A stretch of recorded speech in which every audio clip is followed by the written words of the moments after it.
transformación pacífica del país. Amigos, bienvenidos a una nueva transmisión más a este su canal Pregoneros de la 4T, en busca de la información para esta cuarta transformación. Servidor Irwin Rodríguez transmitiéndoles desde el día de hoy. Nos encontramos ya en este martes 17 de enero del 2023. Si nos estás viendo por primera vez, muchísimas gracias por tu tiempo y por tu espacio. Solamente pedimos el apoyo con la suscripción para que cada día podamos ser más en esta gran familia pregonera. Señores, sabemos todo lo que ha acontecido sobre el caso de la ministra Yasmín Esquivel, ante una situación en la que ella el día de ayer rompió el silencio y dio su postura.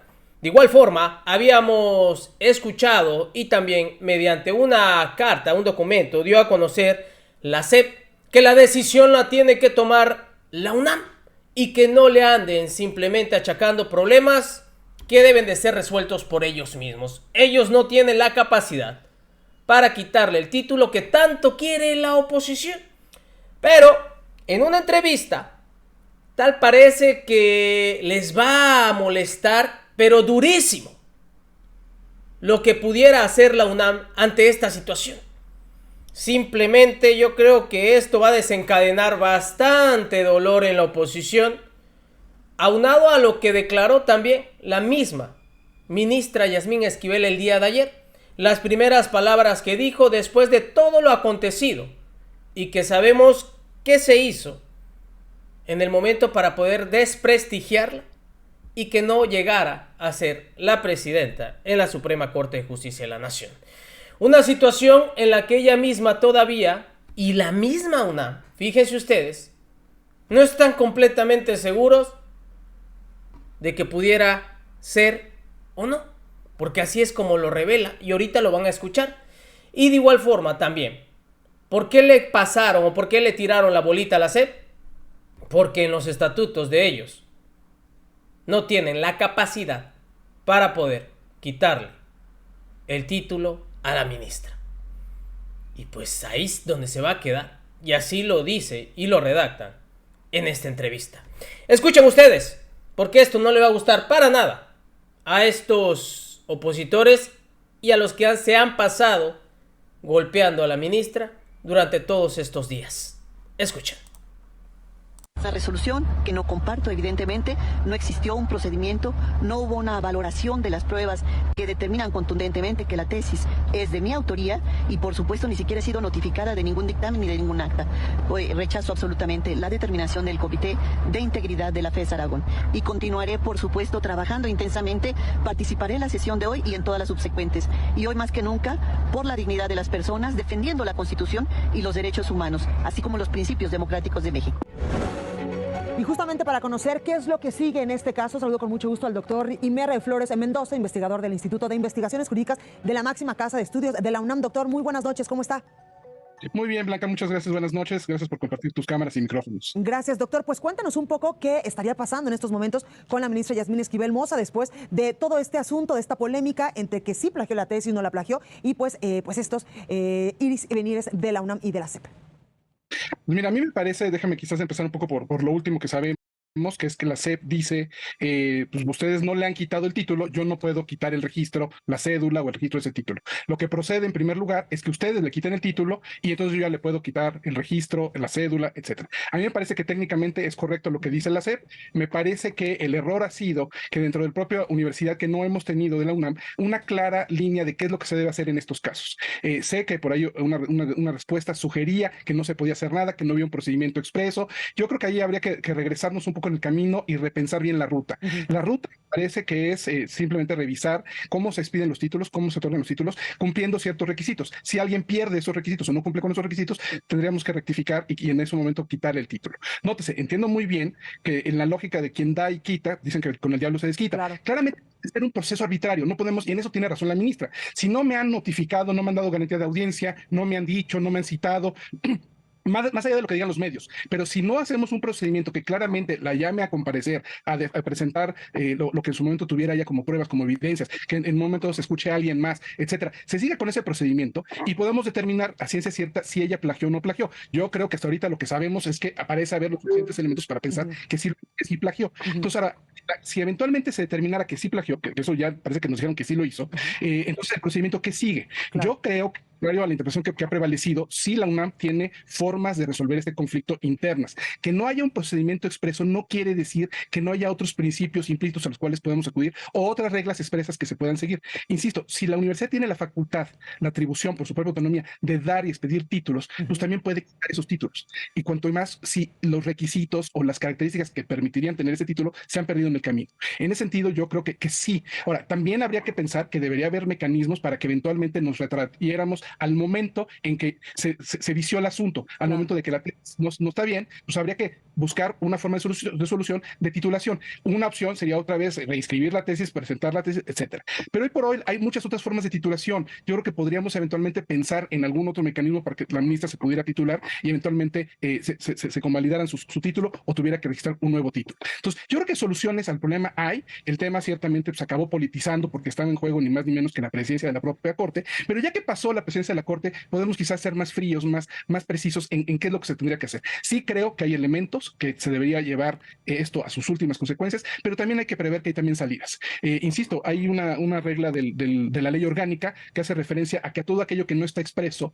que no está conferido a otras autoridades, se le entenderá reservado al Consejo Universitario. En última instancia, si no hubiera una regla, que yo creo que las hay, en términos de que cómo expedimos títulos, pues cómo a la hora que se pierden los requisitos, pues se tendría que cancelar ese título. Y yo creo que sería siguiendo los mismos procedimientos que tenemos una vez que hiciéramos un primer procedimiento dándole garantía de audiencia a la ministra, y dejemos de hablar de la ministra, a la persona que sea, al caso que sea. Tenemos que empezar a pensar más allá de lo politizado que pueda estar este caso, en que la Universidad Nacional Autónoma de México tiene y debe tener los mecanismos para resolver sus problemas y no estar quizás ahí en un problema de echándose la bolita. Creo que sí hay soluciones y creo que ahí hay varios elementos. Claro, doctor, acaba de tocar un punto muy importante. Tal parece que se están echando la bolita entre la UNAM y la SEP y ninguno de los dos pues nos dice exactamente qué va a pasar. Nosotros en estos momentos, con base en lo que usted nos ha explicado, pues tenemos claro cuál podría ser este procedimiento con la ministra Yasmín Esquivel Moza, pero tal parece que las autoridades no lo tienen muy claro. Pues digamos, o sea, yo creo que se politizó tanto el asunto y estuvo tanto en juego el tema de la presidencia de la Corte, que había tanta presión mediática de y tengo también muy claro que también como sociedad, como miembro de la sociedad civil, como egresado de la universidad, me siento ofendido. Pero otra vez, despoliticemos el asunto y veamos lo más frío. Sí, es muy grave y tendríamos que llevar esto a sus últimas consecuencias. Entonces, por un lado, revisemos cuál ha sido el procedimiento, si hay que reponer el procedimiento para eventualmente que la Comisión de Ética de la FES Aragón revise su situación, revise el tema, que se le dé garantía de audiencia. Sí, insisto, no es quitar por quitar arbitrariamente, sino es quitar siguiendo los procedimientos. Ahí también la ministra creo que tiene razón, o la persona que sea, tendría razón en quejarse si no le seguimos un cierto procedimiento y no le damos ciertas garantías como la más elemental que sería la de audiencia. Pues ya, resolvamos esa parte, se resuelve esa parte y eventualmente habría elementos para quitarle el título. Yo pienso que sí, se le podría proceder a quitarle el título con las reglas que tenemos al interior de la propia UNAM. Yo creo que sí. Si no, en dado caso, podría entrar, como decía yo, con relación a la ley orgánica, el artículo 8, el Consejo Universitario a entrar a suplir y prever cuál tendría que ser un poco el mecanismo para esto. Obviamente, habrá que, insisto, reforzar que cualquier cosa que se hiciera tiene que ser con las debidas garantías al proceso legal, como es principalmente en primerísimo lugar de ello la garantía de audiencia, es decir, hacer oído y vencido en juicio.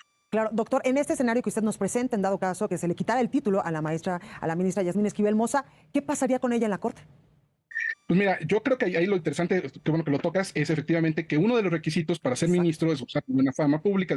Y entonces esto tenemos que preguntarnos si le pierde, si hace que pierda esa situación.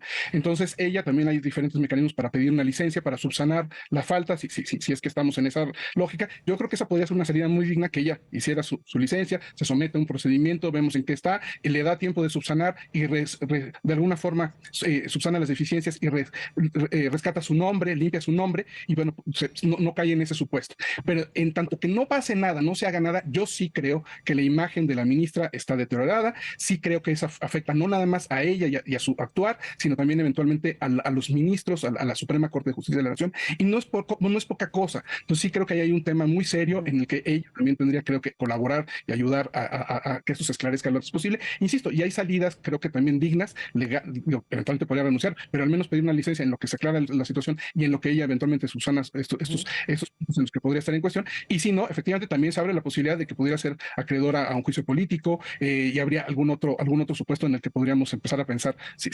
tendría que haber otras salidas. Claro, doctor, porque incluso ella hoy en una entrevista pues decía que no tiene de nada de qué avergonzarse, que va a seguir trabajando de manera normal y que tiene una carrera impecable de 35 años. digamos, y esa es otra cosa curiosa. Yo si me preguntas, me parece que el tema de que si ella, y digamos, hay quienes dicen, es que ni siquiera todo lo que ha hecho ella durante estos 35 años estaría viciado. Yo entiendo que ese argumento no funcionaría.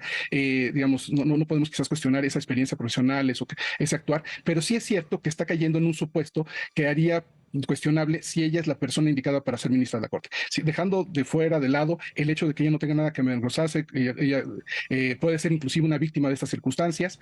No conocemos todos los detalles de la situación, pero podríamos pensar, imaginarnos una situación en la que podría ser ella también una especie de víctima. Del primer momento, del plagio de la tesis, de la elaboración de la tesis, de la mala dirección, asesoría, pero hoy por hoy creo que hay que, de alguna forma, sí, quizás tenemos a veces que aprender de los errores y también la posibilidad de rectificar de los mismos y corregirlos, ¿no? Entonces sí creo que hay un tema ahí que se percibe en la opinión pública que necesito, o pienso que es necesario que sí se esclarezca, que sí se aclare y que ella de alguna forma pueda contribuir a ayudarnos a que quede por su propio nombre que... Pues si ustedes lo escucharon, en pocas palabras, la UNAM tendría que buscar, porque no están ni claros si tienen o no tienen los procedimientos para quitar el título. Por eso es que lo lanzaron directo a la SEP. Va a regresar con ellos, según en base a él, pudieran buscar argumentos para poder quitarle, o si no, subsanar esa parte. Buscar otros mecanismos para que ya no esté esa falta y haya pasado todo como si nada. Que yo creo que es lo que va a suceder. No creo que le retiren el título. Simplemente van a buscar la mediación. Como él decía, hay otras formas de titulación. Pero también de igual forma comenta que no hay todavía a ciencia cierta si hubo plagio o no. Así es como se ha estado desenvolviendo este tema. El caso es que la ministra no va a salir de la Suprema Corte de Justicia de la Nación. La SEP no hizo y no va a hacer lo que le pidió la UNAM, y todo va a estar en decisión de la misma FES Aragón. Vamos a estarle llevando a ustedes simplemente la información de todo esto, pero hasta ahorita todo esto tiene molesta a esta oposición y yo creo que así se va a quedar. Vamos a ver, porque todo esto, y también tiene derecho la ministra de no estar de acuerdo en la manera en cómo se está manejando. Nos vemos en una siguiente emisión. Que sigan pasando un bonito día. Servidor Irving Rodríguez, transmitiéndoles desde su canal. Recuerden, estamos en busca de la información para esta cuarta transformación. Nos vemos hasta la próxima.